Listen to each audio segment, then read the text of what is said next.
Good morning, my dear NDA and CDS students. By last class, we have learned about the electrons. Now, today we are going to learn about the chapter of fuel. कौन सा chapter discuss करने जा रहे हैं हम लोग? Fuel का, है ना? ओके, तो सबसे पहला इसमें जो पॉइंट हम लोग का होगा, that is day to day life से जुड़े हुए टॉपिक. बहुत ब्रॉड में नहीं जाना है, स्पेसिफाइड होना है आपके लिए कि आपका टॉपिक क्या हो सकता है. तो सबसे पहला बताओ कि ये हमारा CNG है. आप सब कहोगे इसका फुल फॉर्म होता है कंप्रेस्ड नेचुरल गैस. हमें उससे मतलब नहीं है, हमें मतलब है कि CNG का फॉर्मूला क्या होता है. सो दैट इज CH4. इसका CH4 का और भी कोई नाम होता है? तो बहुत सारे नाम होते हैं. एक कहोगे आप क्या? मीथेन. दूसरा आप नाम कहोगे इसका गोबर गैस. तीसरा क्या? चौथा नाम हो गया that is natural gas. Natural gas. फिर आप क्या कहोगे इसका नाम? बायोगैस. बायोगैस. फिर आप कहोगे इसका नाम marsh gas. Right, marsh gas. तो इतने सारे इसके नाम हैं. आपका क्वेश्चन से रिलेटेड क्या होगा कि देंगे कि मार्स गैस का फॉर्मूला क्या है. ऑप्शन दे दिया CH4, ऑप्शन दे दिया आपको C2H6, ऑप्शन दे दिया आपको, एक ऑप्शन ये रहा, दूसरा ऑप्शन ये, सी ऑप्शन क्या हो गया दैट इज C4H10. इस तरह से आपको टिक लगाना है, तो आपको सिर्फ इस पर टिक लगा देना है. So this is about your CNG. Okay, next point. So we all are clear what is CNG. CNG का ये सारे नाम है. मीथेन, गोबर गैस, है ना, marsh gas, natural gas, biogas. Marsh gas का मतलब होता है पंख एरिया, दलदली एरिया, कीचड़ वाले एरिया. छोटा सा हम पानी गिरा करके कीचड़ कर दो वो नहीं, जो बहुत बड़ी एरिया में जहाँ वो दलदली है, चलते हैं तो पैर धंसता है ना, वो ड्राई है लेकिन पैर आपका धंसता है, उसको बोलते हैं marshy area. Right, okay. So now next point.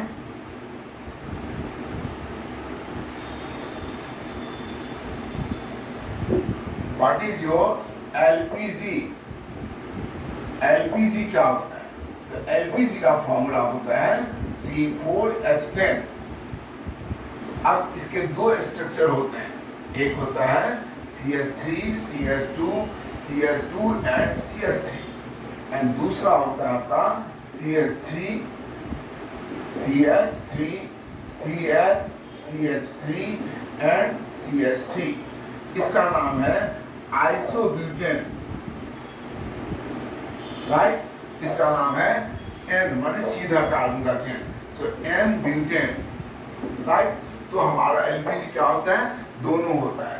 लेकिन अगर क्वेश्चन पूछा गया कि LPG which has higher percentage, तो आप क्या लिखेंगे? आइसोब्यूटेन.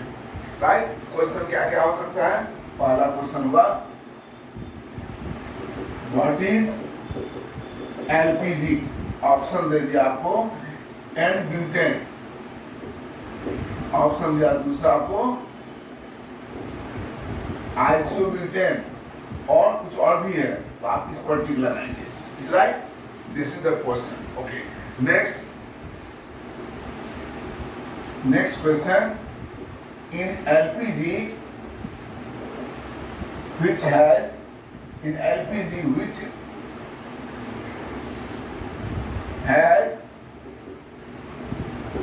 higher परसेंटेज, तो भी आप इसी पर टिक लगाएंगे. सो this is what your LPG. Okay, next point. अब ये बताओ कि हमारे LPG में सिलेंडर में वहां से जो निकलता है, अगर पाइप ढीला है ना, LPG सिलेंडर से पाइप ढीला हो गया है या कहीं क्रैक है, तो LPG का लीकेज होगा. LPG में कोई स्मेल नहीं होता है, तो इसलिए जब लीकेज होगा तो क्या होगा पता नहीं चलेगा. तो लीकेज को पता करने के लिए उसमें एक अलग से कंपाउंड डालते हैं. तो क्या लिखेंगे? क्वेश्चन हो गया which compound in LPG is added to detect the leakage, right. एक बात आंसर क्या होगा? आंसर इज इथाइल मर कैप्टेन, और इसका दूसरा नाम क्या है? हायो इथेनॉल। फॉर्मूला क्या होगा इसका? तो देखो C2H5OH, इसका नाम है इथेनॉल। अब इसमें से ऑक्सीजन हटा करके आपने सल्फर डाल दिया, ये नाम हट गया और ये हो गया दैट इज थायोइथेनॉल और ethyl mercaptan. It is added in LPG which indicate the leakage, अगर हो रहा है तो। Is right? Next point, which gas is added in LPG or CNG to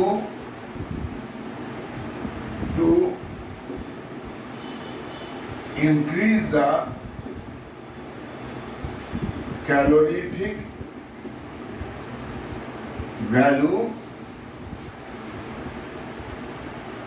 and to increase the calorie value and to decrease the pollution। दोनों बात हो गए है ना। LPG में या CNG हम क्या डालते हैं जिससे उसका कैलोरी वैल्यू बढ़ जाता है और पॉल्यूशन कम हो जाता है। तो आंसर क्या होगा इसका? आंसर है that is hydrogen. Hydrogen, right? Okay,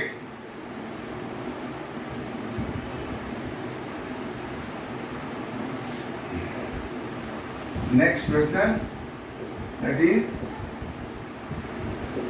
what is green hydrogen. ये ग्रीन हाइड्रोजन क्या होता है? तो कहता है हाइड्रोजन व्हिच इज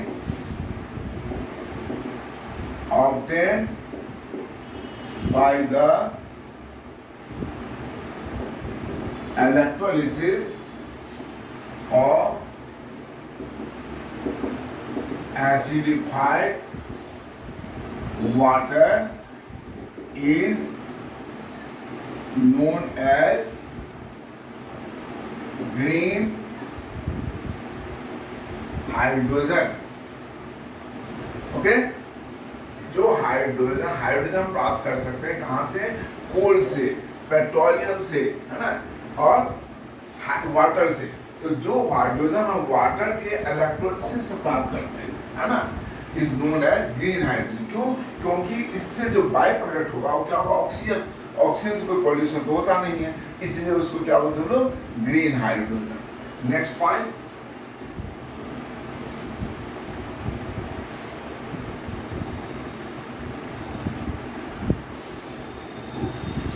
ये हमारा जो होता था, क्या बोलते हैं उसको, पहले जो गाड़ियां होती थी, है ना, तो गाड़ियों में पेट्रोल हम यूज करते थे, याद होगा, और डीजल तो बहुत धुआं निकलता था। क्यों? क्योंकि पहले हमारे पास टेक्नोलॉजी नहीं था कि बड़े बड़े हाइड्रोकार्बन जो मिट्टी के नीचे से निकालते हैं पेट्रोलियम, उसको तोड़ के छोटा छोटा करने का हमारे पास मशीन नहीं था, है ना। जैसे देखो ना, मान ली इतना मोटा लकड़ी है, इतनी मोटी लकड़ी है, तो इतनी मोटी लकड़ी को जलाने के लिए आपको क्या करना पड़ेगा? बहुत ज़्यादा एनर्जी देनी पड़ेगी। अगर इसी को हमने पतला पतला कर दिया, अभी आसानी से जलेगी। तो पहले हमारे पास ये टेक्नोलॉजी नहीं हुआ करता था कि हम इसको पतला पतला कर दें, है ना, इसलिए गाड़ी में ठीक से जलता नहीं था, बहुत धुआं देता था, ठीक से जलेगा नहीं, तो आवाज़ करता था इंजन से, राइट। तो ये आवाज़ को कम करने के लिए, धुआं को कम करने के लिए उसमें एक अलग से कंपाउंड डालते थे। उस कंपाउंड का नाम क्या होता था? Tetraethylate. So that is question is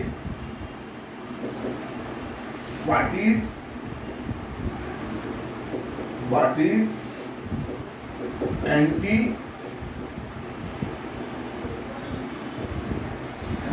anti-knocking agent? Party anti knocking agent, तो लिखेंगे it is added in petrol, fuel, engine to engine for a smooth combustion of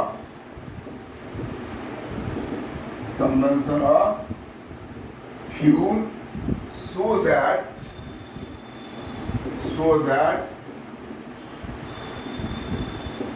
knocking may not takes place. Knocking माने machine में आवाज करना, तो answer क्या हो गया? It is tetra ethylate. Formula क्या होगा देखो, टेट्रा माने 4, इथाइल माने इथेन से इथाइल होता है ना। ये C2H6 क्या है? इथेन है ना। C2H6 क्या? इथेन। तो इसमें से एक हाइड्रोजन हटा दें C2H5, अब क्या होगा ये इथाइल। ये इथाइल कितना? तो 4, इसको 4 से मल्टीप्लाई कर दीजिए और ये क्या है? Pb। So this is your tetraethylate. इसको हम लोग शॉर्ट में क्या बोलते हैं? TeL। तो इसको भी शॉर्ट में क्या बोलेंगे? इथाइल को शॉर्ट में बोलते हैं Et। ये 4 है, सो Et4Pb।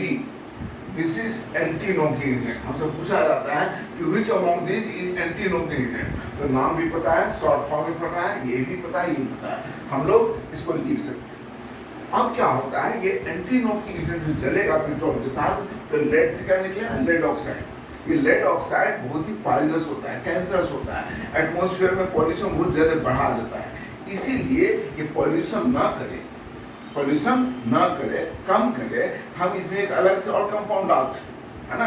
एंटी नॉकिंग एजेंट के साथ एक और कंपाउंड डालते हैं। उसके बाद क्या कहा मैंने कि इस टेट्राइथाइलेट यानी एंटी नॉकिंग एजेंट के जलने से क्या बनेगा? एक हमारा कंपाउंड बनेगा लेड ऑक्साइड। ये लेड ऑक्साइड बहुत ही पॉइजनस होता है, कैंसरस होता है, कैंसर कर देता है, यानी कि एयर को हाईली पॉल्यूट कर देता है। उजला धुआं निकलता है, ये उजला धुआं होता है। तो ये धुआं ना निकले इसलिए तेल में एक और कंपाउंड डालते हैं। तो क्वेश्चन क्या हो जाएगा? क्वेश्चन हो जाएगा that is which compound is added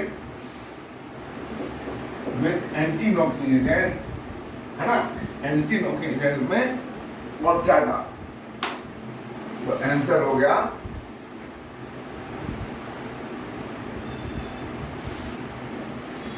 answer is dichloro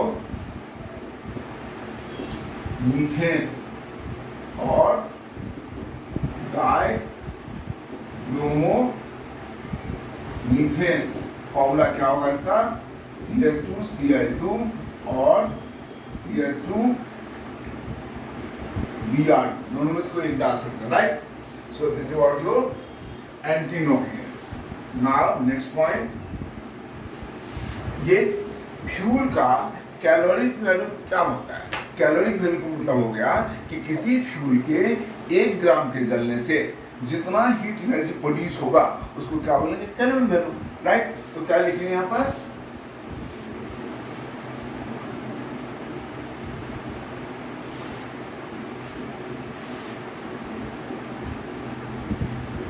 what is calorific value of fuel which fuel will have higher calorific value। इसका आंसर क्या लिखेंगे? It is the amount of heat energy produced by the combustion of 1 gram of fuel in the sufficient amount of oxygen और air, right. किसी fuel के 1 ग्राम को जलाने से जितना हीट प्रोड्यूस होगा उसी को क्या बोलेंगे सर? कैलोरीफिक वैल्यू बोलेंगे, right. Which fuel will have higher calorie value? अब कहता है क्या? Higher the percentage of hydrogen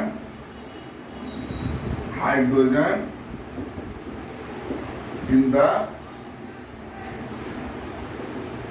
given fuel, higher the calorific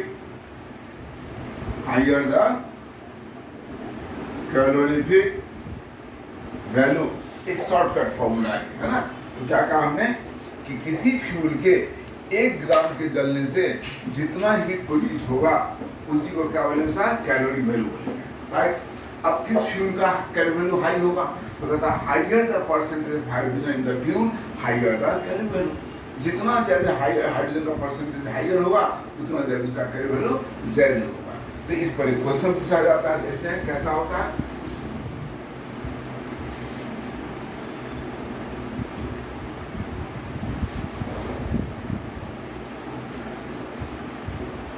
Question: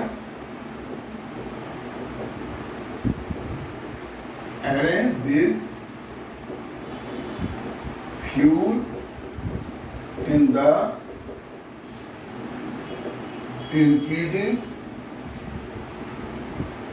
order of their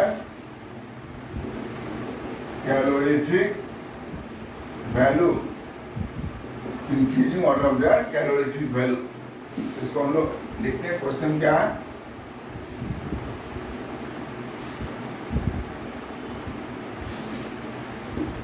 right, increasing order है ना, increasing order of calorie value.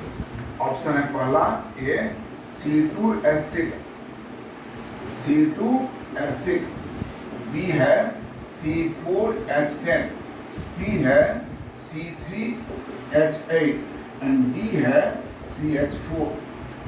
तो हम इसमें क्या करेंगे? अभी आपने कहा है कि हाइड्रोजन का परसेंटेज निकाल लेंगे, एकदम ठीक। तो बताइए इसका मॉलिक्यूलर मास कितना होगा? Molecular mass, right. तो कार्बन का मास कितना होता है? 12 टू जा 24, और हाइड्रोजन का मास 1 × 6 = 6। तो क्या होगा? 30। तो 30 ग्राम में कितना हाइड्रोजन है? 6 ग्राम। तो कैसे लिखें? Therefore 30 gram C2H6 has 6 gram hydrogen. Therefore 1 gram will have 6/30. So 100 gram will have 6/30 into 100. 6 5 30, 20. So hydrogen percentage कितना हुआ? 30. Hydrogen percentage is to 20। इसमें निकालते हैं इसका मास कितना हो गया? मोलिकुलर मास दैट इज 12 और 4 16 है ना। तो 16 ग्राम, therefore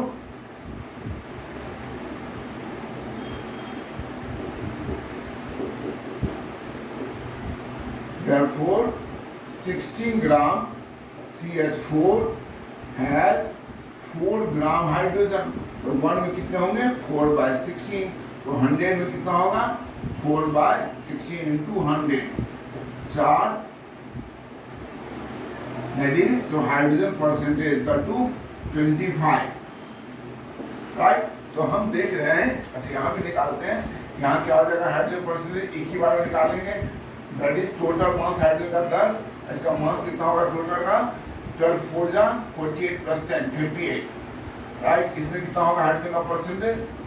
that is 8 divided by 12 जा 36 प्लस 8 44, राइट। ओके, तो अब इसको सॉल्व कर लेते हैं। दैट इज 10 को 58 से डिवाइड करना है, तो कितना हो जाएगा, इंटू 100 होगा ना, 100, so that is equal to 100। Okay, तो कितना होगा, 1 से 58, 2 एंड 4, फिर आया 2, तो 5 7 42 6, राइट।